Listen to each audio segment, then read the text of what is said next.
Welcome, everyone, and thank you for joining us today. My name is Gina Smarecki. My name is Gina Smarecki. I'm the events manager at Newspire, and I'll be your host for this live session. I know we have a lot of clients joining us today, so I want to first thank you guys all for your business.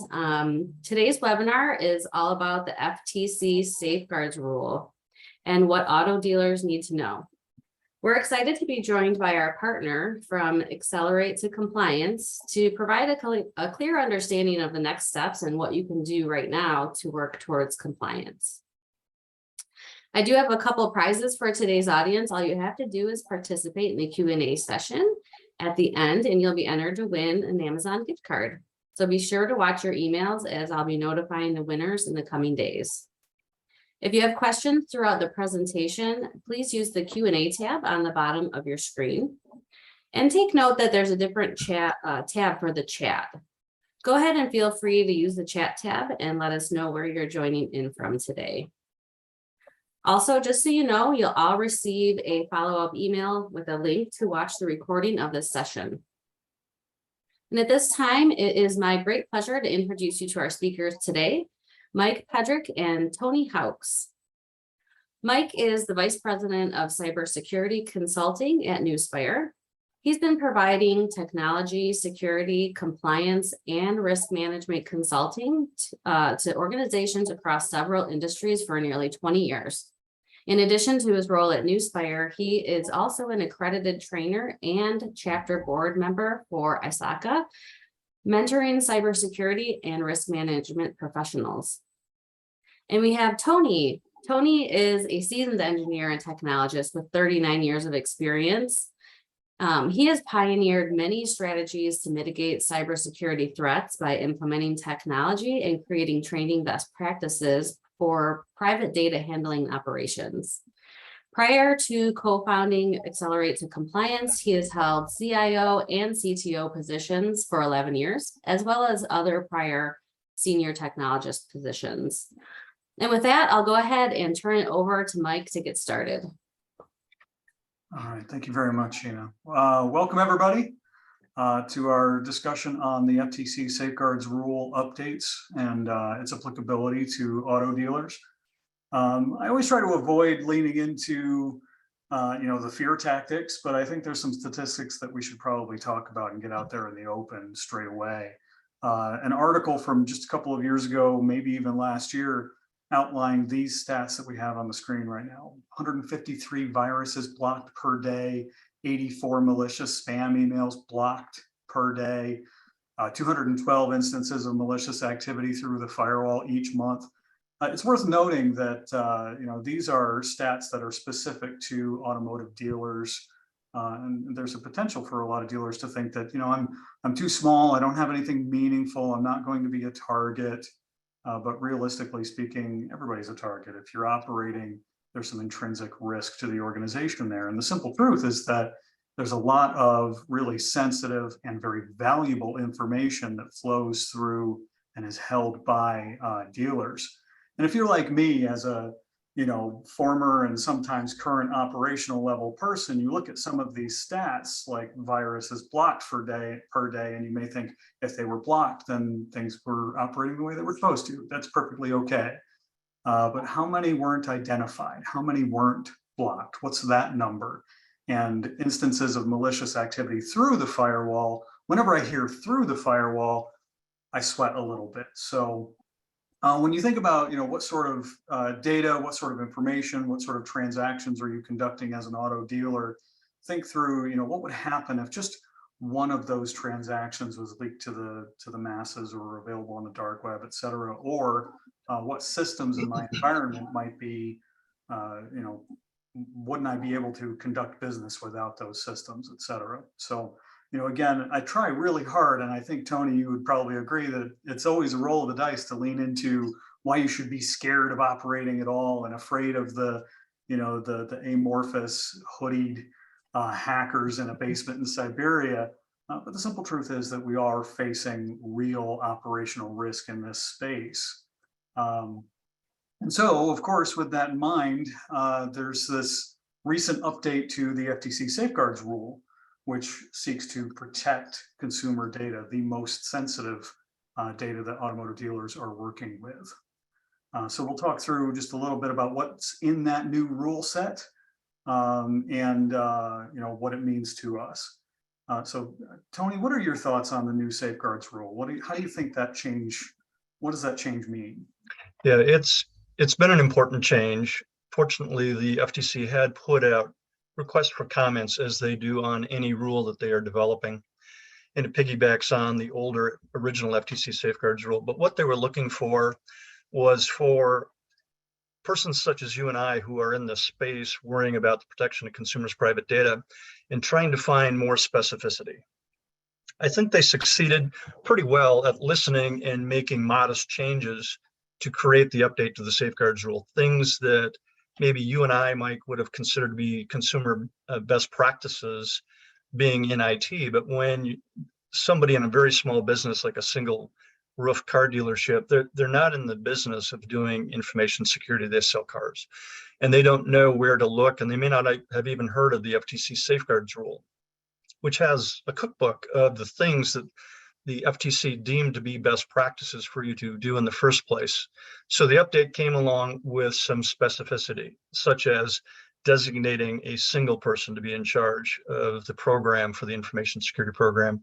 Prior, it was person or persons in charge of, and that created confusion because ownership and boards would look at that and assume that, well, we just assume our IT guy's got it, or the compliance guy has it, or the legal, without actually pointing it out. That was a problem. So the update said, tell you what, we need to have a single person called the single qualified individual. So they did a really good job at that. There were policies that they finally defined that, again, you and I, Mike, would have said, well, of course you need a data destruction policy. Well, now they've overtly said, all you businesses who handle consumers' private data, you must have that. So there's going to be many of those, which we're going to touch on here in just a moment. But I appreciate that they came out with this, and frankly, that the associations for businesses are finally highlighting this and bringing it to the attention of their constituents, such as Newspire is to its clients. Yeah, and I'm seeing some shades of other recent regulatory changes, right? So the designation of a program person, somebody who is accountable for the existence of, the development of, the ongoing maintenance and operation of the program, really echoes, for example, the recent financial security regulation in New York. I think that's NYC RR 500, which really sort of upended things, right? Like, oh, I have to have a CISO, or I have to have somebody, executing this program. What does that mean? What's the context of that? Who can that be? And I really like seeing the requirement for having somebody in charge. We should absolutely take the opportunity to talk through what does that mean when we get to that part. Right, absolutely. This is the actual final rule. If anybody were to be looking for it, the FTC 16 CFR Part 314, notice that in green, it's enforceable by the FTC come December 9th. And as we just mentioned, this was worked on a long time prior to December 9th, when the FTC had put out the request for comments. And there's many organizations, including NADA, who is very participatory in their comments back to the FTC.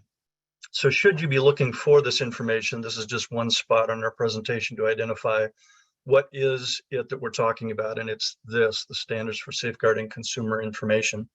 And you can find it, and it's called the Final Rule. I'm sure everybody's waiting with bated breath to hear, what does enforceable mean? Yeah, well, in our space, as you know, the FTC safeguards rule has been around for a long time. Mm-hmm. And for most businesses, I say, if you don't have that information security program and somebody in charge of it, you're behind already. You really need to keep moving forward with it. I think your experience and mine would say that though it's enforceable, the FTC isn't going to start knocking on doors tomorrow to see if you've got this done. It's our experience that they're plenty busy right now simply dealing with those instances of exposures that have been brought to their attention. That's kind of the case with HHS. That's the case with the departments of commerce when it comes to those enforcement agencies. They're not out looking to put businesses out of business. And in fact, they have plenty to do just investigating what's at hand in front of them. Of course, I would say you don't want to be that poster child. You want to make sure that there's really no reason or instance that they would be notified, any of those bodies, that you might have been the source of a breach, because of course that agency would be compelled to investigate. So the goal would be get yourself to the point of being compliant as soon as possible. Be wary that the rule exists and it's got some specificity that may not be obvious, because there's more to it than just cybersecurity elements. The information security program has a lot of dotting I's and crossing of T's in the way that the FTC wants it to be done. Yeah, absolutely. And it's worth pointing out that audit events or evaluation events are coming from a myriad of different vectors today. In fact, I got into the cybersecurity space as a result of an audit that was being performed against an organization that I was doing IT leadership for. And out of left field, here's an insurance auditor walking in the door and evaluating our operations to include our cybersecurity posture. Unexpected, unplanned for. I confess I maybe didn't do as well as I should have during that event, but learned my lesson and recovered from it. And today, our world is so much more visible. Think insurance providers, everybody is eager at this point to get a cyber insurance policy against ransomware, for example, because that's a very high profile, very popular, very public, very painful attack vector.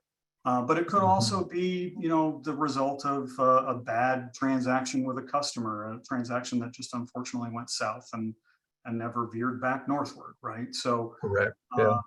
Certainly, to your point, we're not expecting the FTC to start scheduling appointments with every dealership from single roof to major franchise organizations, but it could happen, and it could happen really fairly soon. Correct. I agree.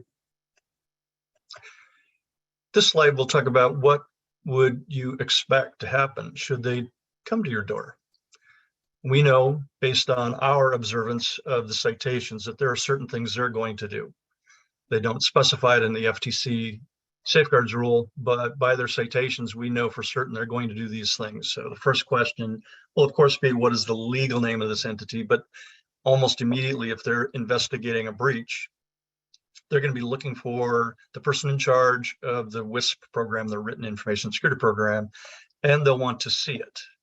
And when I say see it, be careful, because some people will say, well, we've been doing things, and they want to start talking about it.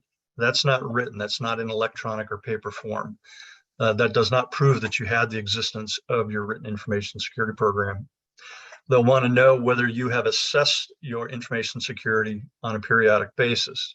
Again, that's in the rule and it's in the citations. They expect that it is just good best practices, industry best practices, to perform that on a periodic basis. And we see that they will cite businesses who have not done that on an annual basis. If you're large enough, that entity would also probably need it to be inspected and audited by a third party. If you're a very large industry and you've been in the space, you've got a lot of consumer private data, the FTC does not have a threshold or a line that says at this juncture you have to use a third party. But it's a lot of common sense that us IT folks would know in best practice, there's a certain point, a juncture, where you don't let the fox take care of the chicken coop. You need a third party to come in and make sure that you're doing all those things you were supposed to do. 4, of course, training staff. So the dealer, in your case of dealerships, are the staff trained on information security on an annual basis. That is part of the FTC safeguards rule and has for many, many years in the past. This is one of those that's either popular or unpopular. If they haven't done it before, they fear how much time it might take to do this. And some owners are actually very anxious to get this done because they do want staff to become familiar. The staff, I think you would agree, Mike, are a very large vector for the hostile entities to grab hold, get catch of you via an email or a phishing attack, clicking on things that you shouldn't. And the 5th here is, do you assess third-party providers to ensure the safeguards occur to the private information that your dealership has? And if so, is this being done annually? And third-party providers would be, I'm not talking about the coffee vendors. We're talking about those vendors with whom you share their services, you license their services. the dealer management system in the cloud, the CRM, customer resource management system? Are you hiring an outside marketer and you're handing a database off to them? Well, when you do that, you do not have the right to expose that data, and nor do your vendors. Even though my name and phone number might be easily found in a phone book, that is still not allowing you to just pass that around without fear of it being used inappropriately. So again, that third-party provider assessment, you need to create that list of vendors that you use on a regular basis, and you share consumers' private data with them or employees' private data. By the FTC Act, you are still required to protect employees' data in that same manner. Yeah, Mike, do you have anything to add? yeah, and it's just a couple of points I want to address here. Anytime an auditor lands out on site to evaluate an organization, that first question, I mean, that's sort of the first question for any audit process. Can you show me, the documentation of your policies? And then they'll evaluate the controls and the systems and the processes that you've deployed pursuant to those policies, right? If you don't have those policies to present, they will still judge you, but they will judge you against their own expectations, what they think you should be following. So if nothing else, you lose the predictability of the outcomes there. So Really good point. I always caution clients that at no point in time in 2022 are you staring at a blank Word document, right? There are a myriad of resources out there that have templates that you can use as a basis for your written information security program, and you just change some of the nouns and the values to adapt to your organization's expectations and move from there. And then the other point I would also make is that we have to be cautious about where we put staff, where we think of staff, how we think of staff. We may think, for example, that a lot tech, for instance, is not a risk. This is somebody who moves cars around for me, right? Or a porter. Their role is not data handling in nature, but do they have access to aspects of the facility where that data does live, or where they could get access to things that would give somebody a foothold into getting access to those systems? And so you have to put yourself in the mindset of, it's not just role, but also accessibility that comes into play here, and where does the data flow, which again dovetails into what vendors are in scope here, who handles data that I am directly responsible for as a retailer. Absolutely. And one example of that, like you were just speaking to, is somebody who just moves cars around the lot. Maybe it's somebody does the intake of the new used cars that we're going to process through. Well, would there be consumer private data in there? Well, guess what? There is. Many new cars have onboard electronics where I can dial up my daughter, my wife, I can get the map to their home, and it's still in the car. Okay, so I would have access to a lot of consumers' private data in that moment. Yeah, could you imagine an audit being kicked off at a dealership because somebody traded in a car without sanitizing the home data in the navigation system? Mm-hmm. It's an area that many dealers have not thought of. Right. And there are specialized vendors in the space that do that as well, that assist in that, giving you guidance on, based on the kind of car and the systems in it, how you wipe that. And so, yes, it would be critical. At least know what you're supposed to do. Maybe even as part of your trade-in process, you make your seller be aware that trade-in might be something they should try to scrub a little bit themselves too. Exactly. A lot of ways to rub it, but there are new ways that we speak to customers going, well, beyond vendors, here are other places where that consumer's private data is. Mm-hmm. And another one real quick is that these big, large dealerships with a big printer in the middle of the showroom floor, it's doing a great job copying, faxing, printing, and everything. But guess what? It's probably attached to the internet, and the lease company is really taking care of you and putting in toner and ink. But guess what? They may also have access to every bit of fax, print, and copy jobs that are in that on a hard drive or in memory on it. Yeah. Did you know that? Did you want them to see that? There are many, many places to look for it. A little bit of a veer here, but we try to make customers aware when we speak about their vendors that there's a lot going on there. There's a lot of places where consumers' private data can be. And the investigators will ask too when they get there. Absolutely. So moving on, there are numerous things that are parts of the FTC safeguards rule. We did touch on it earlier, the requirement to designate the qualified individual or single qualified individual. Mike, I'm sure we both have a lot to say about this. I think we know that this is something that we would have wanted seen done. It makes it very specific. However, folks, it doesn't mean this person has to be, the combination of Mike and Tony put together in one brain that knows everything about everything. No, they just simply want to have one person who they know the business has put in charge of an information security program. And right now with the dealerships that we work with, it's a little bit of everything. We talk to, the dealership has made the owner do it, the general manager, the controller. I have a company that's the title manager, and so on. Depending on their talents or their willingness or their time, they have been anointed to be the person to be in charge of it. They don't have to know everything about cybersecurity or information security to do this job. You may have to seek out resources and other vendors that aid you in how to build your program, but it is doable with persons that are not real expensive or highly technical.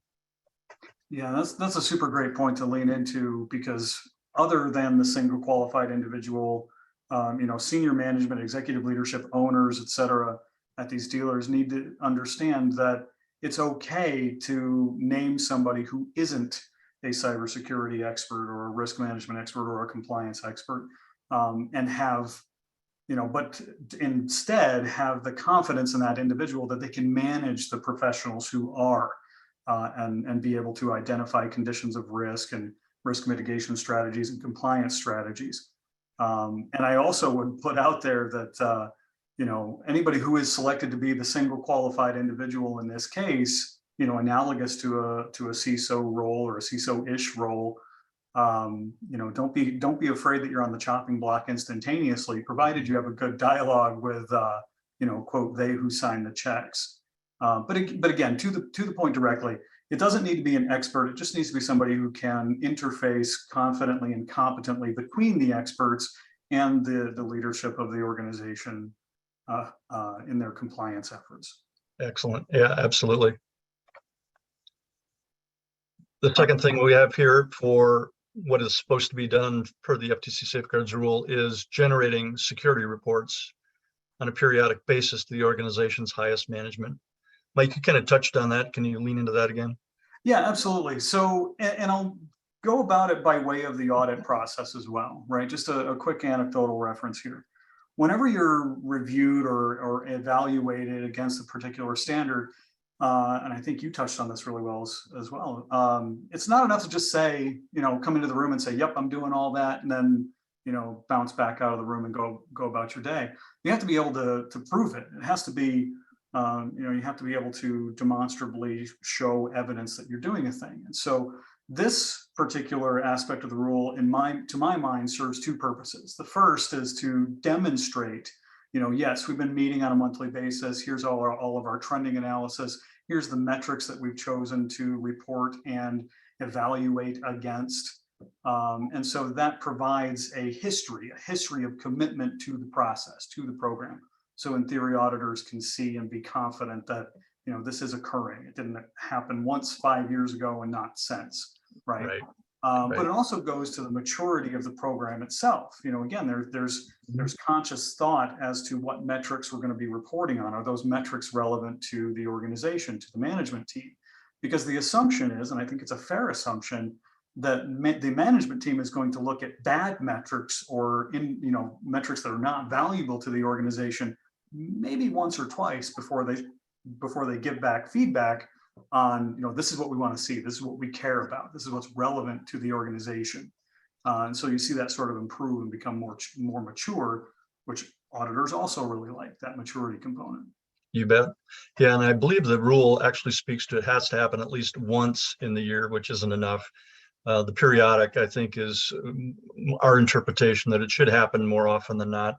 And for organizations who today don't have an information security program, we always recommend that they begin by stating to the ownership, the board of directors, or the ownership that's managing the business, start with, here's what we're going to do. These are the elements of the information security program. We're missing a bunch of them, or they're really weak, but we're going to start doing this. So you start with that. Then with your periodic updates, you can say, well, we've gotten the assessments done. We've gotten some vendor analysis done. We've got more policies and procedures in place, and our training is in flight. So all of the basics are being met. And you'll want those to happen, as frequently as, changes are happening. So if I were starting out this new at a dealership, I would certainly begin doing the first report, which says we got a lot to do, and at least within a quarter, report again and another quarter, with the hope that somewhere down the road, we have a whole program. It looks like it's in flight, and we're about as compliant as we intend to be with the monies and time we're going to put into it this year. Right, for sure. Number three, have a written incident response plan. And it's, I mentioned early was that the update to the safeguards rule finally added specificity. Well, most IT persons would have said, well, of course we need an incident response plan. What is an incident response plan? Well, the goal here is to understand that if we had a loss of consumers' private data, we had a breach, something that is technically a breach from the regulatory's perspective, that we know what it is we're going to start to do. That might be something as simple as the owner put his laptop into his backpack, put that in the Jeep, went down to the bar restaurant on Friday, came out and found that the window was broken and the backpack is gone. Well, you have potentially a loss of consumers' private data if that person on his PC had documentation, applications, or emails with consumers' private data on it. It's a great example for us because I've run into that over and over and over again, all the way back to my Honeywell days where a VP lost a laptop exactly that way. Now you need to identify who's going to start doing what about it.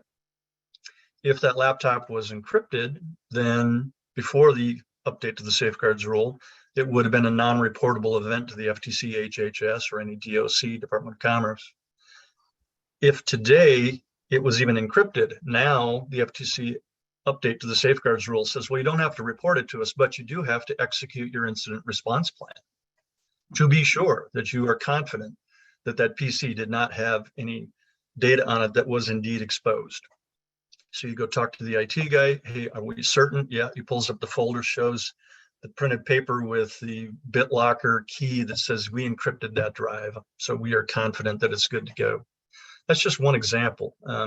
If you have a ransomware event, you have a large virus event that takes over a PC or many PCs or servers, you need to have an incident response plan.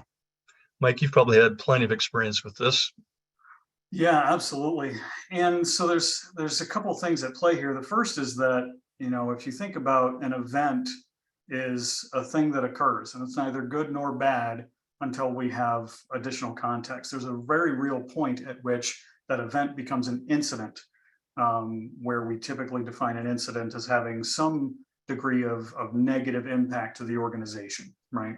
To be quantified later on, right? So once we've defined an event as an incident, the clock has started toward, various events that we may or may not be thinking about right now, to include breach notifications, which vary by state, by jurisdiction, by multiple different variables. And it's sometimes hard to pin down exactly whom I have to talk to and when, et cetera.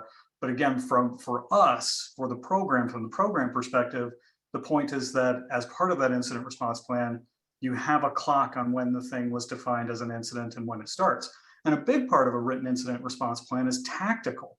You don't want to be losing time when things are on fire, metaphorically speaking, trying to decide who is going to do what, who do I have to call, what's going on. You're losing dollars. Dollars are evaporating as this thing is occurring. So having that written incident response plan, and then understanding it, rehearsing it, having it down and being able to immediately galvanize those folks into action.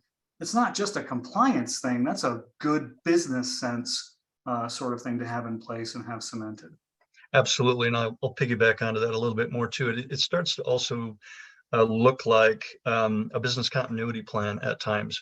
Were you to have a tornado, a flood, like in Florida, some folks down there, I'm sure, are wondering if their dealership just got flooded. Now what? You have the same kind of work that needs to be done, maybe going at it a little bit differently. You're not worried about how you would have had exposed your data, but restoring and getting it back in business is important. So when it comes to, a virus or something that's taken out a router, a server, some PCs, you want to be sure you do indeed have a plan. How do we recover from that? Because as Mike said, you're losing dollars if people aren't working, if the shop isn't working, if salesmen aren't selling, you're not billing, those things cost you money too. So it could be little or it could be very large. We have an example later that's large and we'll get to that. Penetration testing. Well, it's true. The statement on that in the FTC safeguards rule, the update, says a couple things, and I apologize. We probably should have made this a little more discreet. What the FTC update to the safeguards rule says, you need to do one of two things.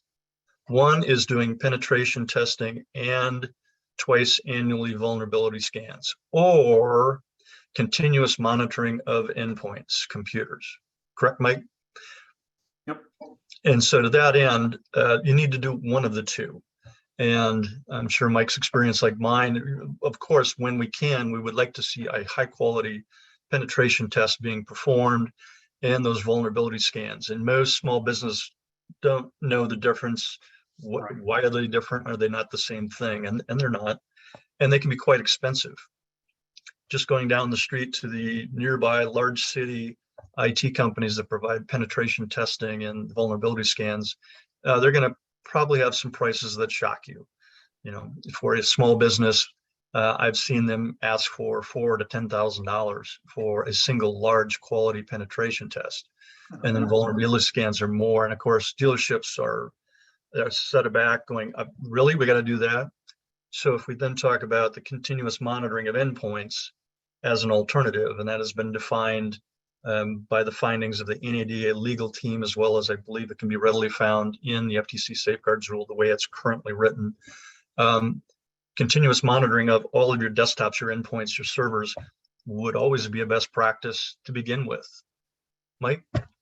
Yeah, no, absolutely. There's been a little bit of controversy over that rule, and I think some folks have seen fit to say, well, if I can just monitor everything on a real-time basis and save the expense of a good vulnerability management program or even penetration testing, then I'm going to do that. But you really want to make sure you dot your I's and cross your T's as far as that monitoring component. And again, not just because of compliance, but because you may miss out on things that you would find if you ran a vulnerability scan twice a year and then remediated based on those findings. And to your point, exactly, small to medium-sized businesses, for better or for worse, aren't always aware of the nuanced differences between vulnerability management and penetration testing. And I'll bring it down to brass tacks. This is the way I usually explain it to organizations. Is generally speaking, you want to schedule a penetration test if you know that you're good in all other aspects of your program. This is the validation step. This is me proving that I had my stuff together and my program is super sound. If you don't have that confidence in your program, the penetration test is as good as a blank check to the tester, in my estimation, right? So my advice typically is to have that super sound monitoring and alerting, and most importantly, response protocol, but also conduct those vulnerability scans on a recurring basis also. Penetration testing is very expensive to have the good folks do it. There's a myriad of opportunities and options for executing vulnerability scans. Almost any vendor you work with is going to be able to provide, any security vendor that you work with is going to be able to provide that as an option. And it's so worthwhile. It genuinely is. But again, don't snooze on either side of that coin. We see that word "or" in the rule: continuous monitoring or vulnerability management / penetration testing. It's a different preposition I would like to use. I agree. And we aren't ignoring the things in the chat. We'll be looking at a lot of these and trying to answer quite a bit here at the end. There is one question here: what qualifies as continuous monitoring, and does an EDR, an endpoint detection and response product, count? And Mike, you might be better to speak to the difference between MDR and EDR. Could you bring that forward and make people understand how that's different than running Norton on their PC? Yeah, I'll do so with I'll draw a parallel, I think, and we'll go back to the days of traditional antivirus. Anecdotally, Trend Micro was one of the first organizations to come out with a centrally managed and centrally managed and operated antivirus solution. It was traditional antivirus. It was just looking for virus activity, which, as we know today just doesn't cut the mustard. But as you look across the field of antivirus tools at the time, it doesn't matter if it was better than McAfee or better than Norton at the time, by virtue of the fact that it had a centralized location that would send out alerts and say, hey, I've noticed this, I've seen this has popped up, this has happened, right? Compare that to, you know, your average person sitting in an office who is working on their laptop, and a little box comes up in the corner that says, hey, I might have found a thing, and they just continue looking off somewhere else, right? And so to the point of, you know, managed detection and response versus endpoint detection and response, any day of the week and twice on Sunday, I want somebody else's eyes as a organization. I want somebody else's eyes on those notifications and calling the right people, galvanizing the right people into action, as opposed to, again, trusting the individual to look down in the lower corner of their screen and then take action based on what they're seeing there. Besides that, that person has a job, right? That person has a thing that they're supposed to be doing. And heaven forfend a sales representative who is in the middle of working with a customer say, oh, hold on, I got to do this thing on my laptop, right? Right. That's not going to work either. No. And another beauty of the MDR, the managed detection response, is a lot of those solutions have the ability to not only see it, report it, but the managed service can act from a distance on that computer, quarantining the app, quarantining the process, or shutting it down if they find that it's something new and severe. And of course, they're 7x24, 365. So yes, I think you and I would be in congruence that anybody should be looking at those managed solutions. That's a lot of time on that point. I'll go on, Mike, if you're okay. Absolutely. So 5, this was an addition to the update to the safeguards rule to have a written policy for the purpose of private data destruction. And take care, there's also, as many of your businesses know, there's the need for holding on to private data.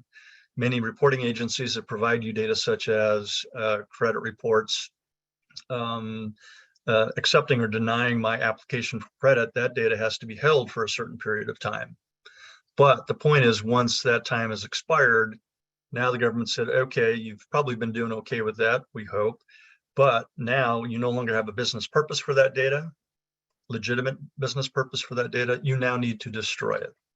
And in the case of dealerships, that could be, deal jackets that have been sitting around for 7, 10, 20 years, piled up for maybe no good reason, just not really knowing what to do with that data.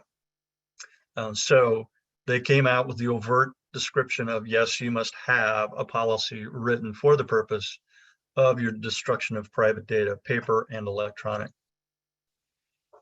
Yeah, absolutely. That data is a liability. Once it's past the point of retention requirements for various purposes and per various regulations, it is a liability for the organization to have that data, because for the entire time that it exists, it's vulnerable or potentially vulnerable to leakage or compromise, or even an insider using that information in an unauthorized fashion.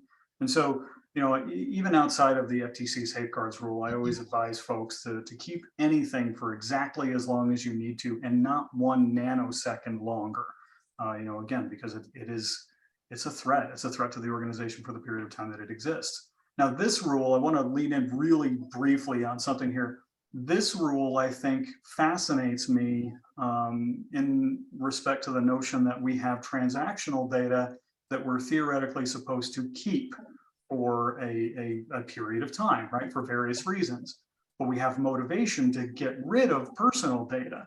So, for example, if I have an invoice or a sales record, a bill of sale or purchase record, I want to keep the purchase record. I want to keep the evidence of that transaction occurring for X period of time, but I have Y period of time after which I want to destroy the personal data. So does that lead us to, how do I sanitize such records, keep the record, right? What are the strategies for keeping the record but sanitizing the data? Do we do anonymization processes? Do we, use identifiers instead of, a numeric or alphanumeric identifier instead of a consumer's personal data, et cetera? So it's I think this is an interesting, necessary rule. One other thing I want to say about data destruction is there is a very real threshold at which you have to be conscious about how you're destroying that data. Is it enough? Not all data destruction is equal. Not all data destruction is actual destruction of that data. Correct. Totally agree. And a tiny more comment on this, that there are other arenas of regulatory work, such as the California Consumer Privacy Act, which is starting to embody a lot of the tenets of the GDPR European rule, whereby they want, in the case of the EU, if a person wants their data removed, they have the ability to request that of the vendor, of the supplier, of the business to remove my data. And that's very hard to do based on what you just gave an example. CCPA in California, they're trying to start moving in that direction. So it is getting very difficult. They're going to want to make sure the businesses and products like dealer management systems and so forth are going to begin to have to take into account that issue is forthcoming, that your business may need to think ahead that as we gather a person's consumer private data, if at some juncture that extent of the law does come into play in our state or nationally on a federal level, that you want to be ahead of the game, not behind it. Because like in the EU, they're still struggling with how do they get that done? How do they remove that data? And being an IT guy, it's hard because our backups of our old systems will have that data forever. So it's just meant to, I mean, it's just something that if we start dealing with the thought process and our processes today in our businesses, it'll be easier down the road to handle that. Yeah, for sure. Along this line too, employee logging and monitoring of user activity. We can think of many ways that this could be done. And it's not as simple as, okay, Tony got into the DMS this morning at 8 o'clock and he logged out at 4:30. That doesn't say much. It doesn't prove much. It doesn't have any high value other than, yeah, I was probably there that day and using the system for some legitimate purpose. The idea that you can turn up the verbosity of logging on systems so that you can understand what is going on. You're logging that data and someone should monitor for it, especially when there's unusual activity. If Tony Hawks logs into the DMS at 3 a.m. Sunday morning and downloads 1,000 records, what's he doing? What's the purpose of that? What happened? Why is this going on? Why is this private data being looked at and used? So this update, again, it was a best practice to have done logging and monitoring beforehand anyway, but now they are requiring it. Yeah, absolutely. And this is another one of those cases where there's a tactical component, but there's also a forensics component.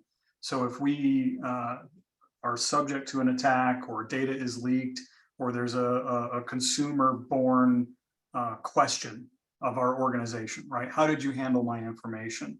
The wrong answer is to come back and say, well, I don't know when it was accessed. I have no idea. You have to be able to provide that audit trail. At this time, on this day, and for this purpose, this was the last time that information was accessed, and that either exonerates or damns the individual who accessed that data, right? And so again, the wrong answer is to be able to say, I don't know, I don't have any visibility into that. So, it behooves anybody operating systems that interface with private data, make sure that information is recorded, make sure it's accessible, how to index it, catalog it, most importantly, how to tell the story of what's included in that log data. Absolutely. And this wasn't all of the elements of the update to the safeguards rule. I think Mike and you and I wanted to just really focus on the very large updates, and that's what these elements here today, these 6 items were. This is a case example of a dealership who did have a real ransomware event. They had paralyzed the computer systems. All of the systems inside the dealership had been essentially breached and held ransom, encrypted in such a fashion that they were not usable. Fortunately, it was it became evident or apparent that the bad guys did not get access to the DMS data. They didn't get credentials to leave outside of the dealership, but by paralyzing them, they were stuck. I know they used an IT group that really focused on dealerships, and they did a good job of helping them analyze what happened. Their plan to repair it was take all the computer systems and servers out, bring in new ones that were up to speed with all the antivirus, beefed up, fortified, revisited with staff, don't click on anything, big strong passwords, deployed all this back in, but they were out of business for 4 days of sales and service while that happened. It cost about $280,000 to rebuild the system. And of course, you had to have a lot of people in there working to put the system back together. So the lost sales and service, of course, adds to that. The ransomware event was for $600,000. They didn't pay it. And I want to caution people, as you're looking at your cyber liability insurance things and maybe some ransomware help, anytime you engage with a ransomware where they ask you to pay by cybersecurity, Bitcoin or such, you may be violating the Treasury Department's OFAC laws. Almost certainly are. So you don't want to pay the fine. Oh, by the way, what's to say they're going to give you the key back when you give them $600,000? If I'm a really bad guy, hey, you paid. Now I'm going to see if I can make you do it again. I may sit there and stuck, get nothing for my 600K. You don't want to be in this spot is the point of this story. Having a good information security program may have helped them significantly with training and the physical things in place to prevent that virus, that hack, that 0-day virus from ever getting close enough that it had the ability to put you in this position. So it's not meant to be fear, but it is risk and consequences. And of course, you have loss of brand, you have brand damage. This was a very costly event. Yeah, I have no doubts that in the minds of those folks who were either in the middle of conducting a transaction with this dealer or thinking about doing so and might have gone elsewhere, right? It's almost impossible to nail down the repercussions, but they will be long. Those ripples will be felt for quite a period of time. And to your point exactly, cybercrime organizations, as provided it isn't a spray and pray sort of delivery mechanism, they will return to the scene of the crime multiple times, and they will leverage whatever information they can. Try to imagine if in this particular case, the attackers had absconded with personal data from consumers. Now they have a ready list of folks that they could start targeting subsequently.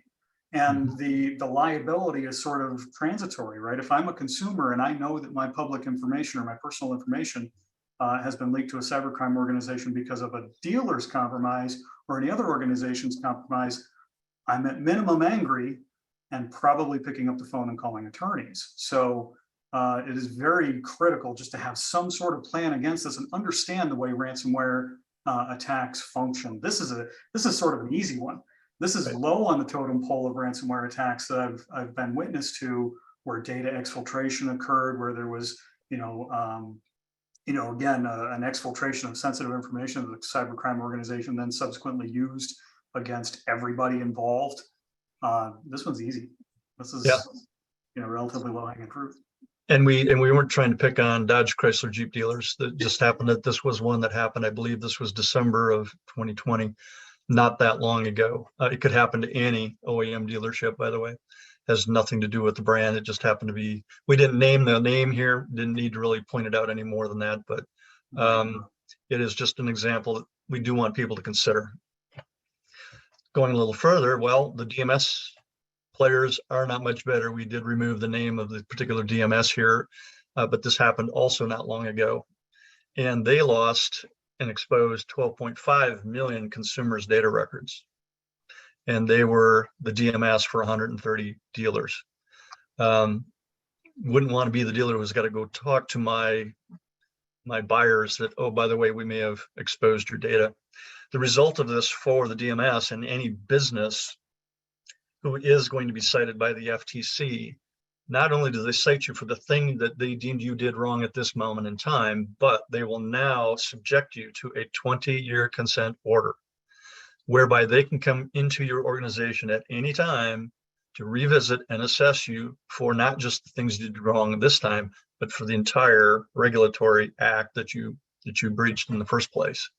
So the idea that they could come back next month, next year, knock on the door and say, just start answering questions, we're assessing you on the spot, that wouldn't be fun. I mean, you've got to be totally buttoned, you should be buttoned up now.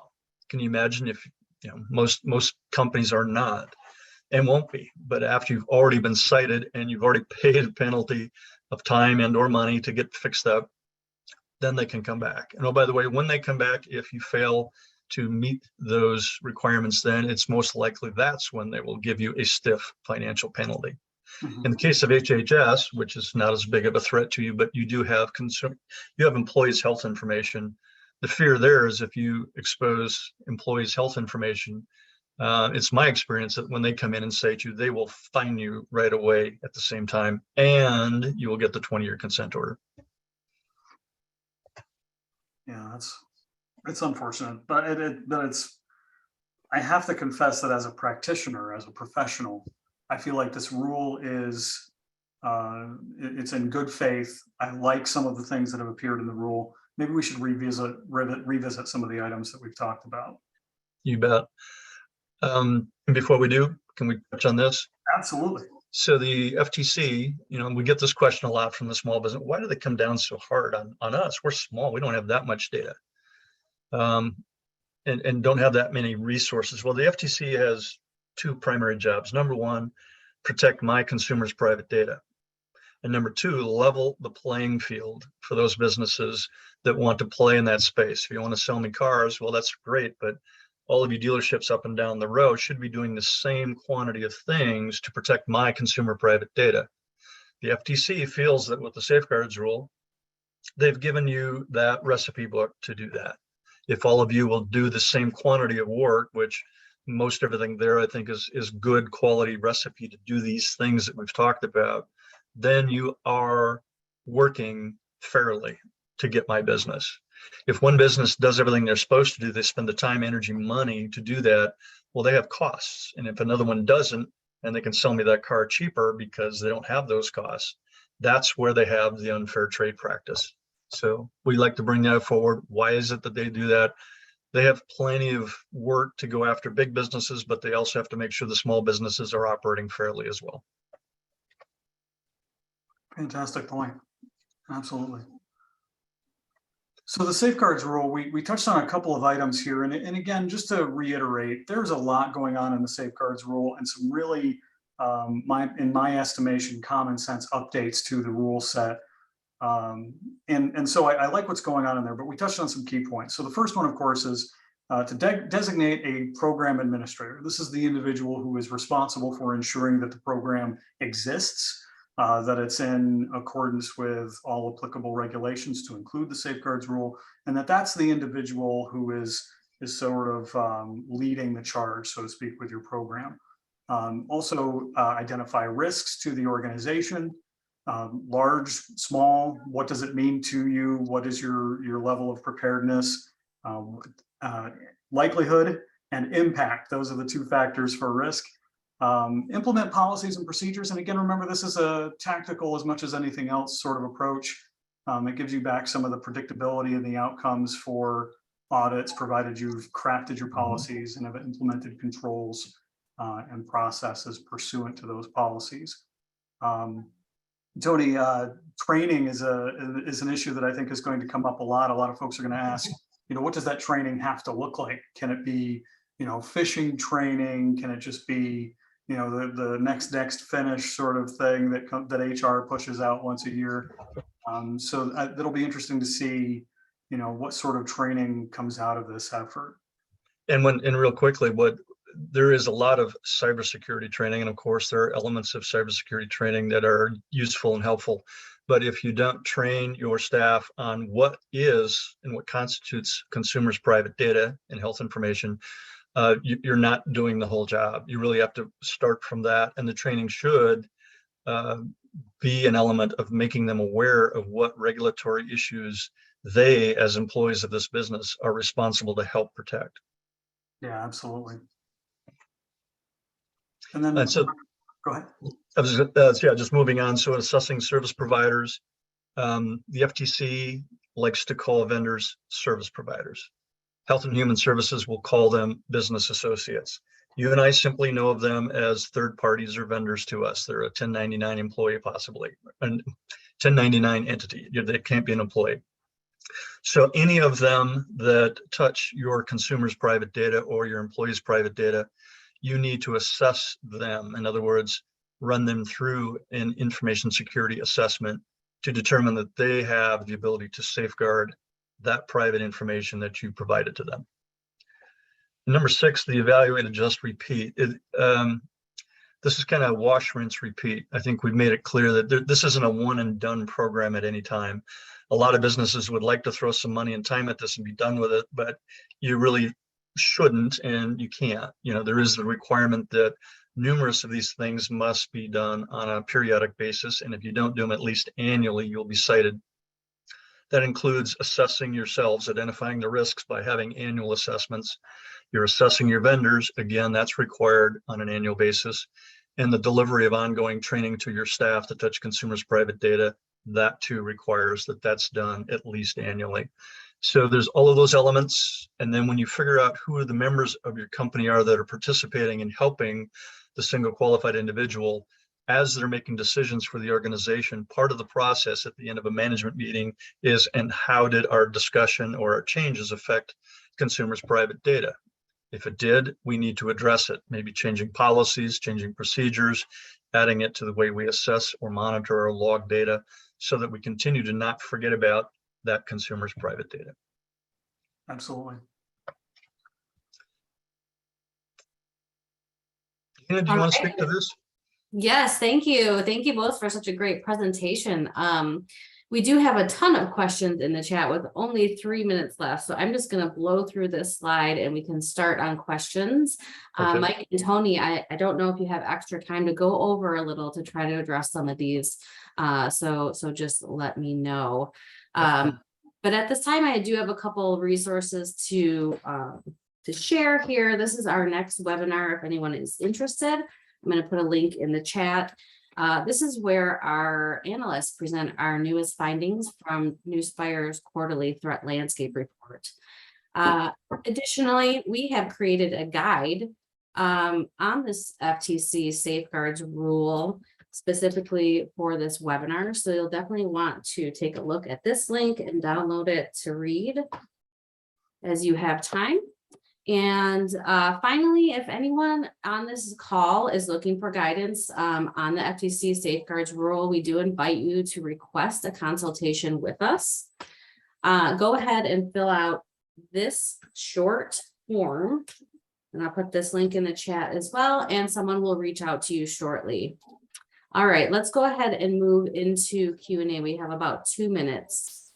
Let's see. So the first question reads, I read that SIM and or MDR monitoring does not qualify as true 24/7 continuous monitoring according to the FTC. Can you speak to that? Yeah, and this is one of the items that I think was, I described as controversial previously, right? So let's think about this holistically. An MDR solution or a SIM, traditional monitoring tools are surfacing things that occurred, events, right? And they're correlating them against events that occurred elsewhere, but it's a snapshot in time. In this moment, I identified this thing occurring. Now that's a bird of a different feather from, in this moment, I've identified a meaningful weakness in your defenses, a vulnerability, right?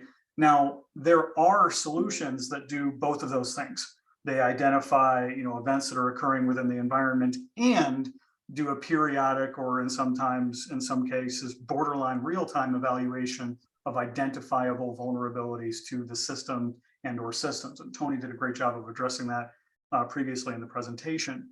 If your solution, by hook or by crook, combination of tools, combination of processes, whatever the case may be, if your methodology includes continual identification of vulnerabilities and you're remediating them when you find them, then that fits. But those solutions tend to get very spendy relative to monitoring plus some cadence of monitoring and remediation. Tony, did you want I to? agree. Yeah, I don't think I can add more to that. You hit it on the head. All right. Awesome, thank you. And Corey asked about the FTC safeguards in GLBA. Will dealerships be required to keep logs for a year or 6 years? It depends on the type of data. So as I mentioned, when it comes to reporting agency style data, so if I go apply for a credit app and you submit that to one or more banks and that comes back, you've got two vendors in that process. One is that system that's the intermediary, and then of course your banks downstream are my vendors. But that is one of the types of data that is required to be held, especially if I'm denied credit. There's a reporting period by the regulatory bodies for that type of data. You also have to check with your states to determine what other types of data you may have regarding employees or consumers that need to be held. Of course, GLBA creates the act, and then the FTC is the policing body who will create the rule by which they will define the means and the manner with which they expect you to operate and how they will react if they find you have not. Mike, does that make sense to you? Does That that makes perfect sense to me. resonate with you? Yep, absolutely. All right, do we have time to go for a few more, gentlemen? I can. Yeah. Okay, perfect. So Paul is asking, can dealers request an extension for the compliance requirements, and if there are any consequences if they do? I would, my belief, it's my opinion that they would not. I know that at the time when they came forth with attempting to create the final rule based on the input, there was some worry that this was all new and would take a lot longer. Unfortunately, I believe the temperament of the FTC was the FTC safeguards rule has been around since 2003, folks. The update created specificity, not necessarily a ton of new things. So my pat answer is I doubt that there would be an extension. I wouldn't call them up and ask for it, that's for sure. I would just don't point out to them that you're not where you want to be with your adherence. And again, they're not going to be sending out any query or survey to ask you if you are compliant. So the goal would be to get started on your program now and try to get as many of these things that we just rattled off, those 6 major tenets, get those in flight. You'll find that it's probably not as onerous or as hard or as expensive as you think it might be. That would be my recommendation. Yeah, the compliance game is always a roll of the dice, right? Be compliant, don't be compliant, just be aware of what the consequences are and conduct yourselves accordingly, right? So I would say rather than worrying about, can I get a little bit more time, start now, work as quickly as you can and have an answer if you were on their radar sooner than you were comfortable with, right? Right. Yeah, and one thing we didn't point out is there's part of the rule that speaks to what are you supposed to do? Well, it's based on your size and complexity, the sensitivity of the data that you hold. And the reason they have that statement is they don't know if I'm operating with several mainframes or I'm Tony the hot dog guy and I'm swiping credit cards with my phone on the corner. You know, they don't know what systems I have, what quantity of consumers' private data I have. So when it comes, you know, we have a good idea of what happens at dealerships and the kind of data you have and the number of systems you have, but there's not a checklist. This is if you do these things, you're all done. We have showed you the 6 items where you have to have those piece parts in flight at least. So they know you have someone in charge, you get policies, you have training, you have vendor risk management and so forth. If you can at least have those answers, like Mike was saying, get started, have those piece parts, at least you're not saying, no, I don't have things. You know, our understanding is to have these piece parts. They may not be as perfect or as good as the FTC might think it is. You'll find out in a hurry, but there are best practices to get going. Have those things in flight. It's not that difficult to seek out those vendors to help you for that. Gina, if I can, Gina, Tony, if you'll allow me, there's one question I want to jump to, and I'll try to be as brief as possible. But the question, how often do you recommend changing the written policy? That's a question that isn't necessarily specific to the FTC safeguards rule. I don't know that they're going to be hammering you on how often you're updating the policy, but I want to speak to it because in general terms, it's a bit like a rubber band. The longer you go without reviewing or updating, or at least reading your written information security policy, the more it's going to hurt the next time you do, right? And so I always recommend not less than annually, every aspect of your policy be reviewed by all relevant stakeholders in that process, leadership, your security, your qualified individual, any vendors, et cetera, and just identify any things that could be changed, updated, clarified, et cetera. And here's the big powerful aspect of that thing: do good, exhibit good document management practices. There's an owner of the document, there's a revision history, there's a change log, there's some evidence to suggest, documented, to suggest that you are reviewing that thing. It is a living document. You are manipulating it or modifying it as often as is needed, but you're not letting it languish on the shelf. That's just good, pardon the pun, policy for your information policy documents. Right. And that probably applies to all of the policies. In the case of the sets that we promote, we have a large set of individual policies that are all each small. Goal being is, you work on the topic that's an issue for you at this moment, whether it's email security or password policy. But at the very top, you do have the information security program document, which lists the major things you are going to do and who's doing them. But in there, you're saying we have policies, we have training, we have vendor risk management, and we will assess ourselves. Absolutely. Yep. Okay, there was a couple of questions actually that came up about when you guys were talking about the copy machine in the showroom. If we could talk about that and specifically what the importance of that is and the record, the record destruction. Yeah, I know we're both laughing about it because it's really an extreme example, but it's a real example. There is a Sotheby's real estate company here in town, and I brought that example up to the owner, and he decided to go out and call the leasing company to see if what I had said was true. And they said, yeah, that's true. In order for us to aid and help you with whatever your problem is, we need to see what was in there. And the system, the larger, more expensive print fax copy machines that are there, they do retain a lot of information. Of course, if it's going to make 20 copies of something, well, it has to have it in memory to generate it.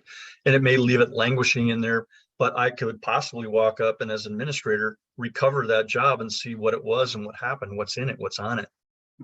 Well, a leasing company typically is, as I said earlier, they're there to make sure that it's full of ink and toner. They want to bring that and check the page count and keep charging you to keep that thing going. And you want it running perfectly every day. Well, they, through that internet connection, that's how they know it's running low on ink and toner, and they got to show up, or they'll find the page count to charge you. But at that same time, many of them have the ability to monitor and see what's going on in it. And in its system memory, whether it's SSD drives or a hard drive, there may be that consumer's private data you didn't know was accessible to somebody else. In the case of that real estate company that I spoke about, they deal with millionaires and billionaires who are supplying their mortgage apps through that machine. The gentleman went white. So this is in the process where you speak to groups like Newspire and Accelerate to Compliance. We have ideas of where data may be that you didn't think about, or what vendors may have access to your data you didn't think about. And that's just one example. What I would do to mitigate that is, of course, if I am one of those dealerships with that big leased printer, I would contact them and say, I need to know for sure what it is you're doing with that connection. Do you have access to that? And if you do, turn that visibility off. Go ahead and keep up with the toner and ink levels and the page count info, but I want to know for certain that you are safeguarding my consumer's private data. You're not to see the jobs that went through it. If I can, I also want to contribute a story. Years ago, as a consultant, I had a client reach out to me and say, listen, I appreciate this is sort of a petty ask, but I've sent a very important job to the copier, and by the time I got there, it was gone. Is there a way at the copier that I can just hit reprint or print last job or something like that? Go back through the last several jobs and hit reprint. And as I sat there thinking, red lights were going off in my brain. My brain was just exploding. I was thinking, imagine a world where I could just walk up to a device and say, yeah, print the last paychecks on check paper, or print the last, sensitive information, whatever the case would be. That's a practical that's a practical reality in a lot of systems, that if that job isn't there when you get there, you can just reprint it as a matter of convenience. Well, if you can, so can anybody else. And that's not even to address, like, where did the one you printed walk off to, Yeah, right. right? Where'd that go? So yeah, copiers, especially leased, owned, they are a tremendous risk and need to be treated so. Right. All right, so we are already 10 minutes over. I'm going to do one more question, and I do apologize if we don't get to your question. There's so many here. We just don't have time today. I can see us doing a whole nother webinar just for questions on this, perhaps. However, we will keep a list of all of those and follow up individually with all of you. So I do thank you for submitting those questions. So the last question for today will be, what are the penalties if the dealership does not comply? Mike, do you want to hit that one, or should I? Oh, I'd like you to. There's a couple of things to unpack there, but I'm curious to hear how you start. Yeah, I've had numerous dealerships go, well, how big will these fines be? It is our experience that for a breach of consumers' private data, the FTC, when they first arrive, will not financially cite you, but they will cite you and give you that 20-year consent order. So now you have to go step away and get busy trying to fix that. When they come back, and they will come back, and they find problems, they will figure out what number is going to be a big enough hammer to get you to go do what you should have been doing in the first place. Well, then sometimes the business or the dealership would say, well, what am I going to work on first, cyber liability insurance or my information security program? And when they lean towards the cyber liability insurance, trying to figure out if that will cover everything and all their costs, I would still recommend that they work on the information security program first or simultaneously. You would not want to say, well, we're just going to spend $3,000 or $5,000 on an insurance policy because we don't want to spend 20 to build an information security program. Yeah, there's also the secondary, almost immediate secondary costs of non-compliance, right? If anybody finds out, anybody from a consumer base, anybody with, ESQ after their name finds out that you were found non-compliant with this rule, man, there's blood in the water. Yeah, the class action lawsuit capability in that, it was terrible. Exactly. Yes. Yeah, you're right. Yeah, that's a very good point. Very good point, Mike. Awesome, thank you. And then, so we are going to wrap it up. Like I said, we'll follow up on the questions we did not have time to answer live today. If you do have other questions that come up, you can go ahead and email us at webinars@newspire.com, and I'll make sure to route those to the right person, or contact us through our website at newspire.com. Before we wrap up, any closing thoughts from either of you, Mike and Tony? Just thank you folks for joining on. I understand we had quite a few people signed up. I'm happy, and I'm sure Newspire is happy that people are taking this seriously and trying to find information. And I would suggest that the journey is not as difficult or as hard as you might think it's going to be. Please get started. Try to find some of the vendors that you think might be able to help you. Find out about how simple it might be and get started. Absolutely. Yeah, as Tony mentioned, the only wrong answer is not to get started. The journey of 1,000 miles starts with the first step. I'd also like to say thank you to everybody that attended. And, Tony, it's been an honor and a privilege sharing this screen space with you. I appreciate it too, Mike. Yeah, great input. Thank you, Mike. Sure. All right. On behalf of Newspire and our presenters, thank you for joining us today, and thank you for your business. Have a great rest of your day, everyone.